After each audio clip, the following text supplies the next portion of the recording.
Hello friends, welcome back to Sojanya's English class. In this lesson, I am going to talk about misplaced modifier. I am not going to explain again what modifiers are, what do they do in the sentence, and which part of speech act as modifiers and all those things. I have done it already in one of my previous videos. I'll leave that link in the end screen of this video. If you want, you can check it out. Okay, in this particular video, I am going to talk about only misplaced modifiers. So let's get started.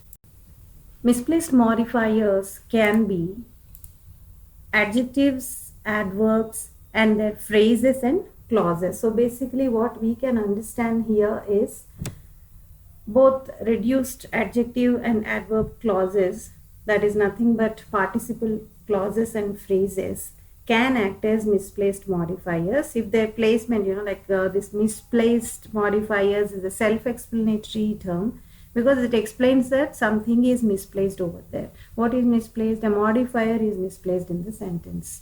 So how does it affect the sentence? Let us see. Let's start with misplaced adjectives. What are adjectives? Adjectives are the words that modify a noun, okay? And their placement usually just before the noun they modify or after the linking verbs like is, am, are, was, were.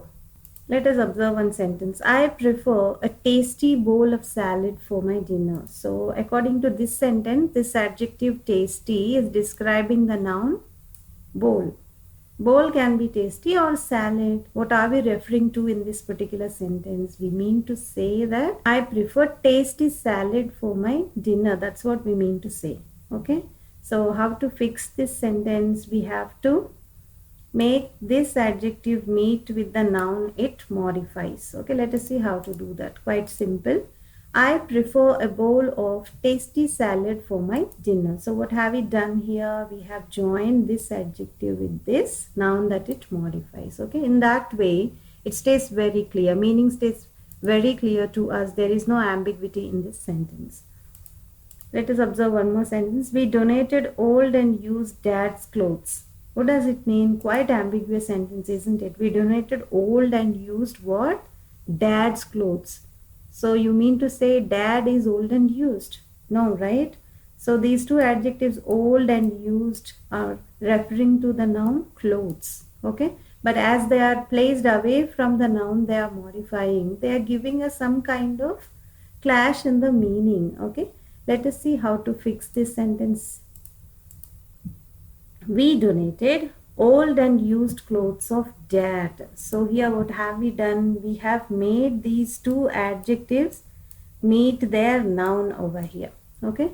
So instead of this possessive, we have made it as of dad. We have used some phrase over here. Okay. We donated old and used clothes of dad. We made it.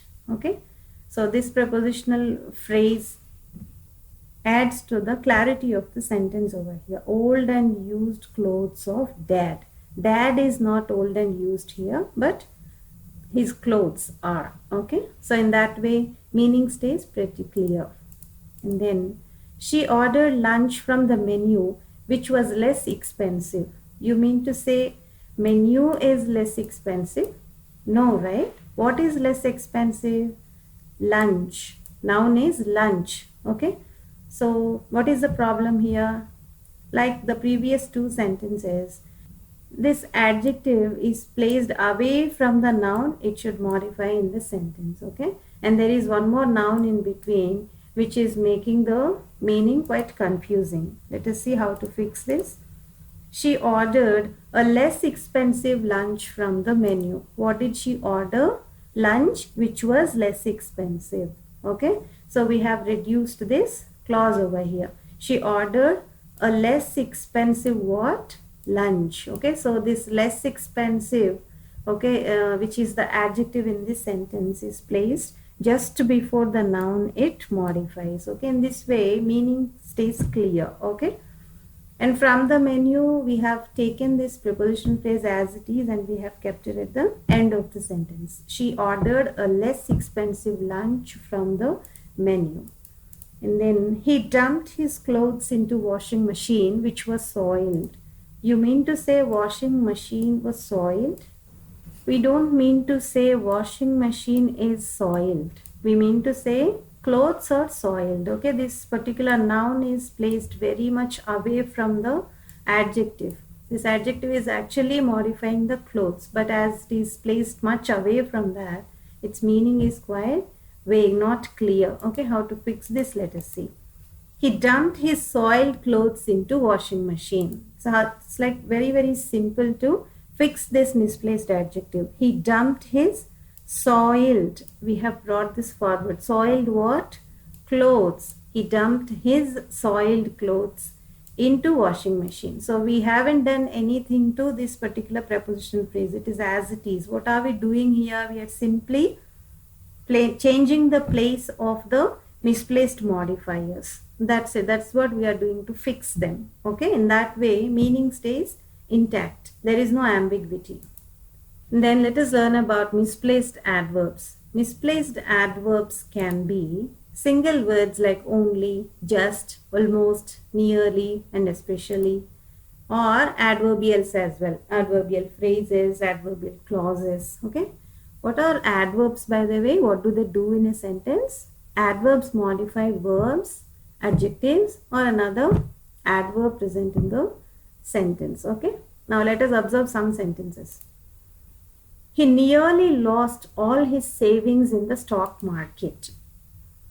So it seems to be fine. The sentence, it is okay as of the appearance is concerned. He nearly lost all his savings in the stock market. What I have understood with this sentence is nearly makes sense to me that he has either lost very less or he hasn't lost anything at all in the stock market.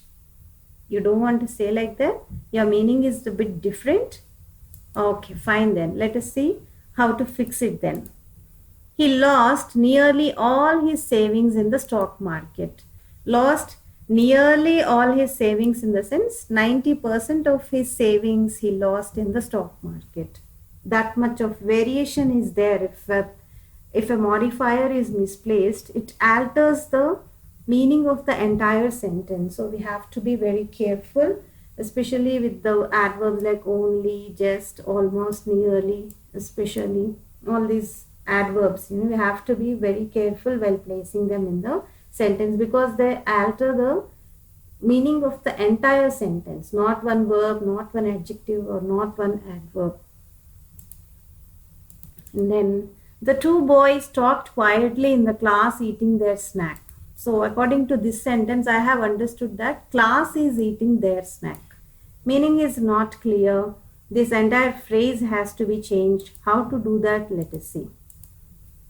Eating their snack, the two boys talked quietly in the class. So what have we done here? Simply we have brought this participle phrase in the beginning of the sentence. Eating their snack, the two boys talked quietly in the class.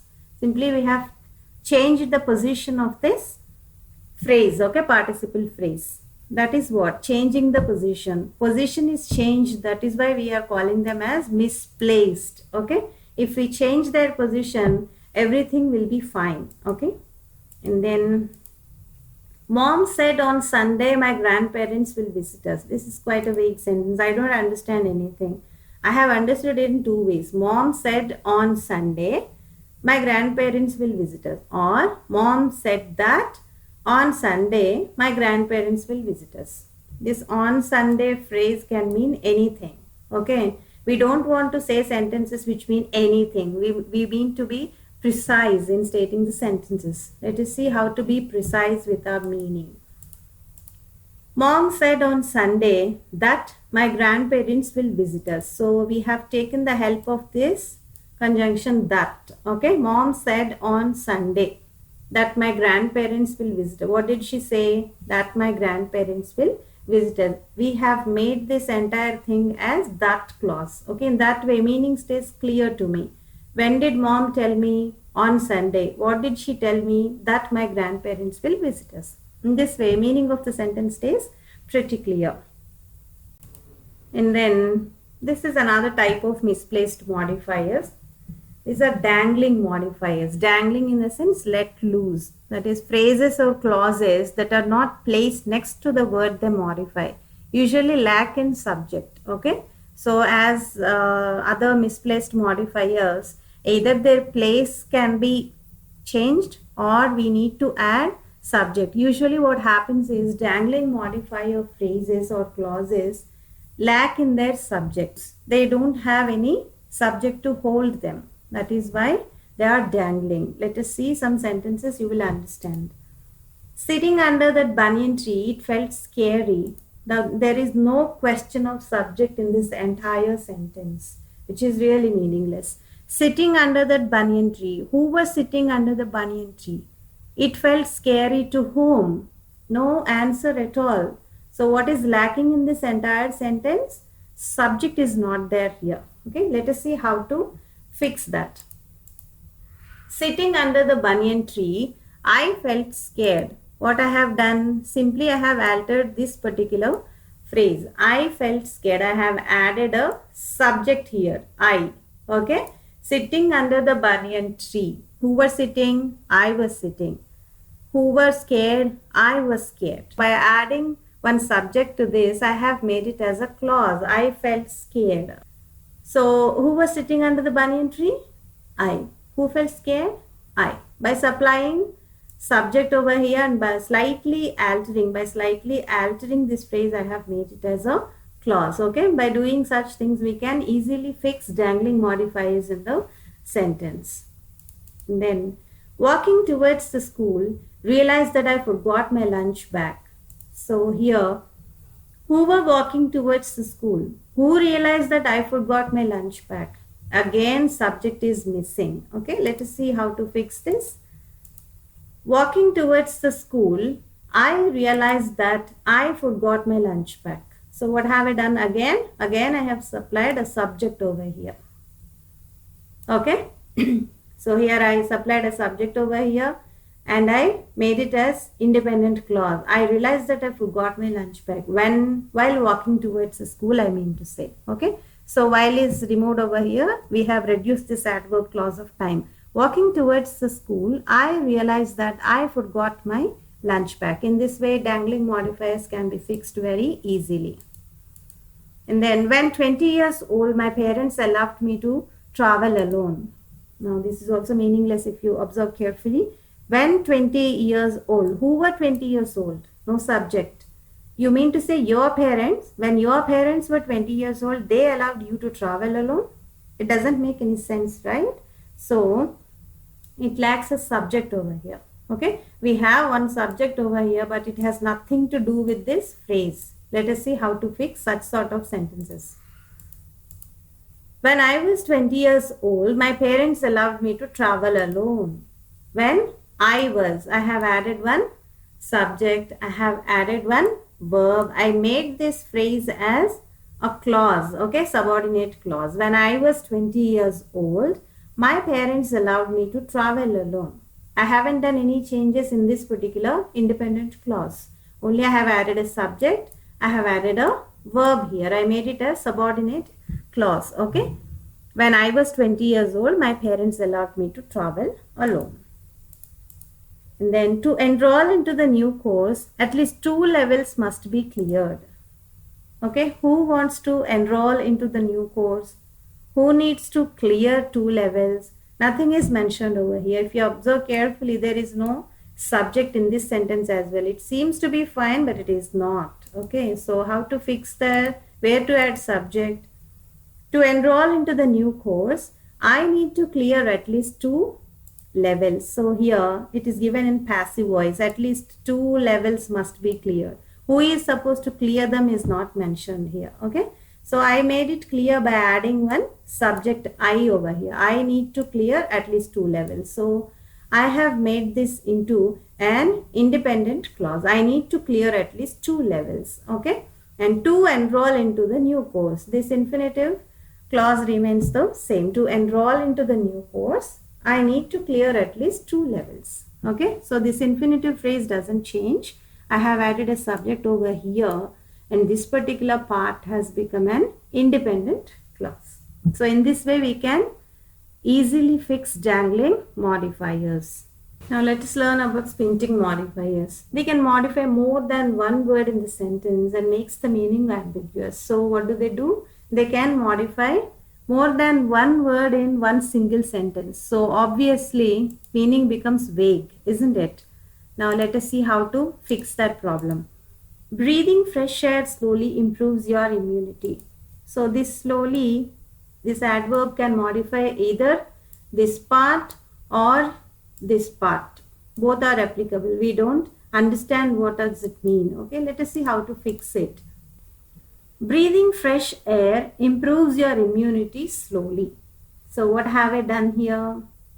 I have simply placed this particular adverb at the end of the sentence. In this way, the meaning stays intact. Breathing fresh air improves your immunity slowly. There are more than one way of using these modifiers in the sentence. So depends on the context. What do you want to say? It depends on that. Okay.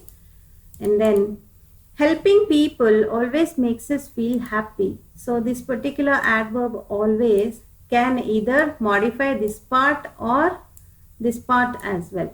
You mean to say helping people always makes us feel happy, or helping people always makes us feel happy? No, meaning is not clear. Let us see how to fix this. It always makes us happy to help people. We have written it as one appositive clause followed by one infinitive phrase. It is slightly different from other modifiers because we may need to do some structural changes in the sentences as well to fix squinting modifiers. We may need to alter the structure slightly.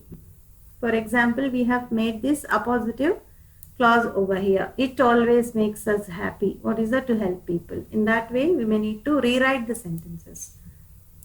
And then becoming a college student surely changes your perspective of life. This particular adverb, okay, like the first one, it may modify this part or this part, we don't know. It depends on the context, what you want to say. How to fix this? There is one possibility that we can write like this. Becoming a college student changes your perspective of life surely. Okay, so we have simply brought this surely adverb into the end of the sentence. In that way, meaning stays clear to us. What changes your perspective of life surely? Becoming a college student. So this is briefly about misplaced modifiers. They can be of adjectives or adverbs or their phrases and clauses as well. Okay, and we talked about dangling modifiers and squinting modifiers as well.